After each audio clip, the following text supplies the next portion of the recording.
Welcome back. It's Chris Niccolls here again from the camera store. We've got an interesting one today because we are heading out to beautiful Lake Louise in Banff National Park. We're going to meet up with two photographers, Brian Mary and Royce Howland. Now the thing is, if you shoot in Banff, you need a national permit and it's very expensive. So we're not going to shoot with them, but we're going to piggyback along with their group, and that way we don't need to get a license ourselves.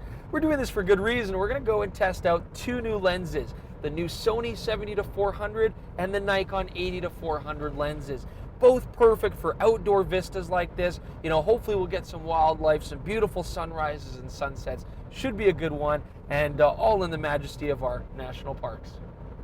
So here we are at the world famous Lake Louise, a beautiful spot and also an incredibly overly photographed spot, which is why we're gonna take photos here too.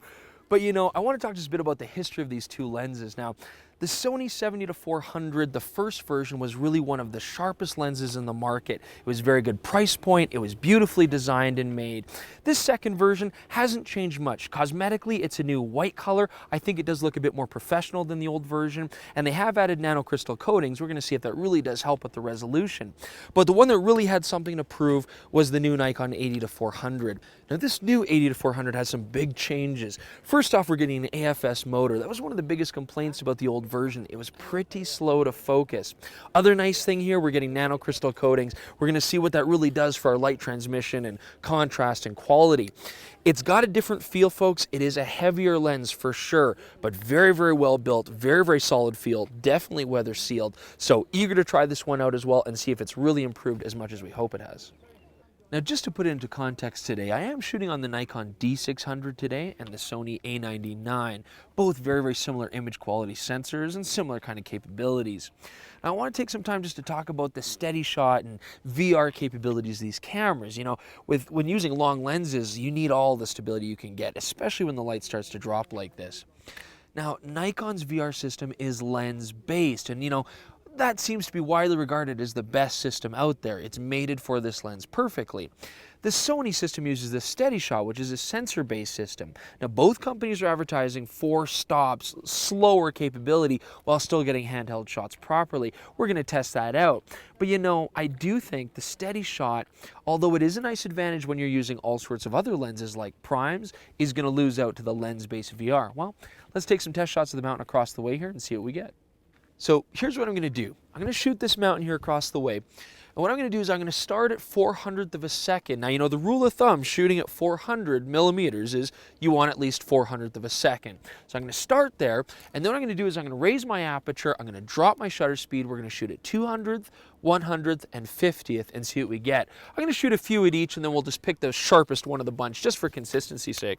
All right, so let's take a look at our photos here, starting with the Nikon. Now, as you can see, at 400th of a second, as we go through down to 200th and 100th and 50th, it's very, very good.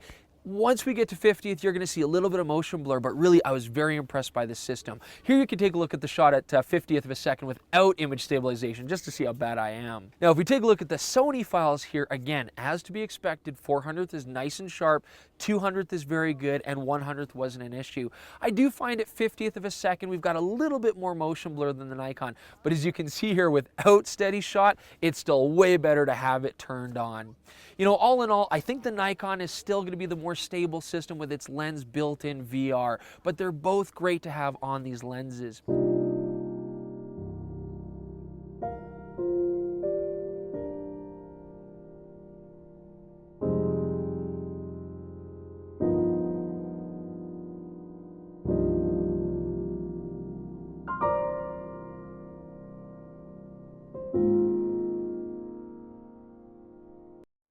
All right, so it's getting pretty dark out here. Jordan and I are going to head back to our rooms, and we're going to wake up bright and early tomorrow, take these lenses out, see what we can find.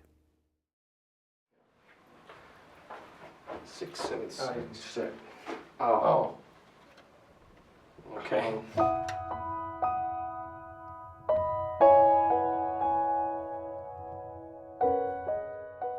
Okay, so we had a very short but very comfortable sleep last night because it is now 4:45.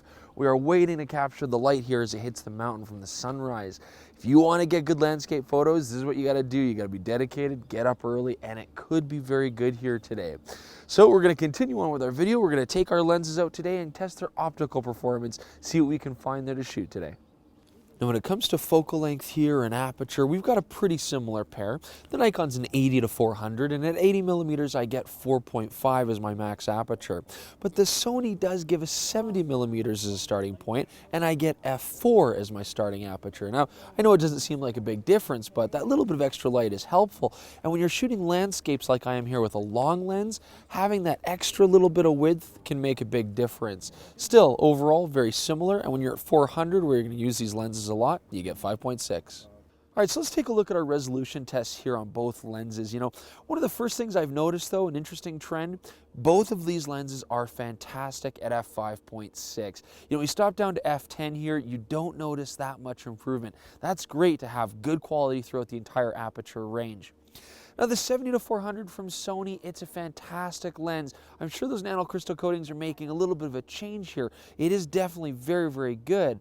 However, if you're a previous owner of the original 70-400, is it worth $2,300 to upgrade? That's a tough call. The original lens was very, very good as well. You're getting only a slightly modest improvement in quality here. However, if you're a Nikon user with the old 80-400 AFD, go buy this lens now. It is definitely sharper, the focusing faster. You're going to get a substantial improvement here.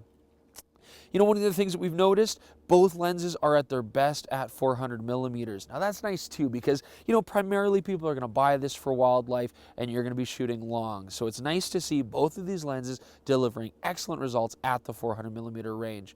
If I had to pick a winner between the two, I would say that the Nikon is a hair sharper, but either way, folks, you are getting very, very sharp lenses and improvements over the older versions.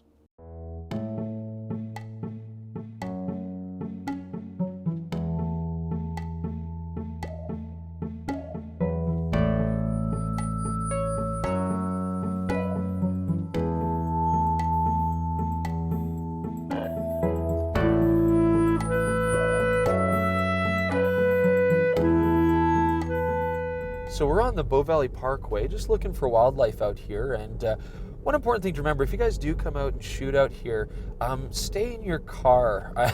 You know, I know it's awfully tempting to get out of the car and you know, try to get closer. You gotta remember these are wild animals, so give them their space. It's the ethical thing to do. And with an 80-400 like we have today, we've got plenty of range. So we're just gonna keep our eyes peeled out here and look for wildlife. The parkway is actually one of the best places you can find, oh, like that bear right there. There we go. Just a little guy, but shooting, eating dandelions there.